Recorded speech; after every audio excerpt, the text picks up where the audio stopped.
بنشوفها كتير قوي في علاقه اتنين متجوزين او علاقه اتنين مخطوبين او حتى علاقه اتنين صحاب، ان يقول لك ان هو بطل يكلمني لما حصلت مشكله او حصلت مشاده ما بيننا وما بين بعض. ابتدينا ان احنا مثلا نتكلم، فمره واحده هو قفل تليفونه وما بقاش بيرد على رسايلي، بيظهر كان بيظهر بقى ما بيظهرش بقى بيختفي، ما بيكلمنيش. او لو الاثنين بقى عايشين مع بعض في البيت يقول لك ايه، يقول لك هو خلاص بيدخل ويخرج بيوجه الكلام للولاد ما بيكلمنيش، هو بيعاقبني عقاب صامت او صمت عقابي.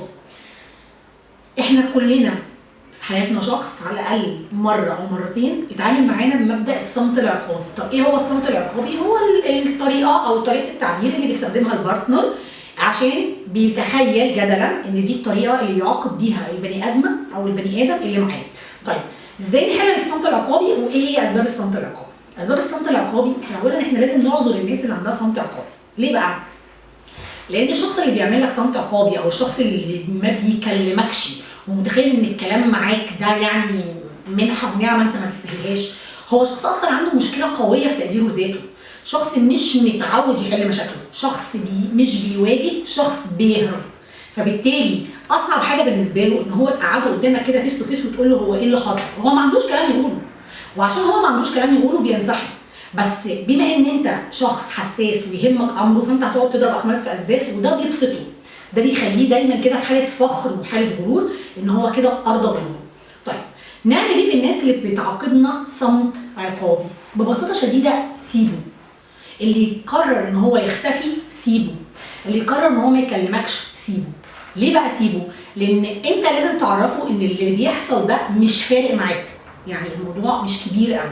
طب انا ما بعرفش اعدي فكره ان يبقى في حد انا بحبه او في حد معايا في البيت انا ما بكلموش. طيب تعالى معايا كده افتكر، لو انت رجعت تكلمه واتقابلت برفض هتبقى مبسوط؟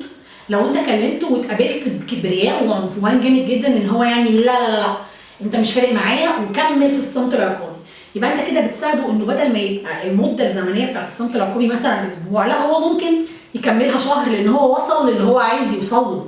رضى غروره ان انت متضايق وبتدور عليه. اي حد في حياته شخص بيمارس عليه صمت عقابي ارجوكوا سيبوهم، ولو ما اتكلموش يبقى هم اللي اختاروا، ولو اتكلموا يبقى هم قرروا لاول مره يحلوا مشاكلهم اللي هم اصلا مش على درايه بيها. كل بني ادم بيبقى ادرى بمشكلته وكل بني ادم بيحلها، وماذا لو البني ادم ده مش عارف مشكلته اصلا؟